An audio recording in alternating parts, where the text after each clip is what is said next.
Sige, sige. Ready? Kaya basi din ako makakonsentrate sa ako. Naadlok to si Kuya po. So, mao to guys, nakapag-practice na ko og drive guys. Actually, kahapon pa ko nag-start. Then, this is my second day. And that was really fun and easy driving. The first day of driving, wala jud ko lang pa na naglisod. Grabe ra kahapsay. Charot. Bitaw guys, grabe dyan na ako kalipaya ba na time kay pagkabalo na ako first day pag ganin na ako drive guys, nakabalo na jud ko mo drive na makaingon na jud ko sa akong kagalingon na dapat sa owner day ko nag-practice nganong kumampaman.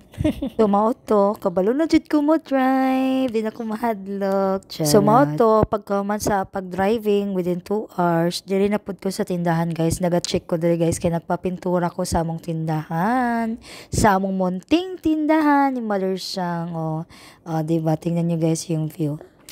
Pinapinturahan ko yan guys kaya para gwapa na po pinigpagkuhan pag 2 years anniversary next month. Yay, mag 2 years na ba di akong tindahan. Oy, thank you to sa akong hubby, si Hubby Christopher, sa pag-support sa ako ang business. Thank you my love. Love you. So maura to guys. Thank you for watching. Babush!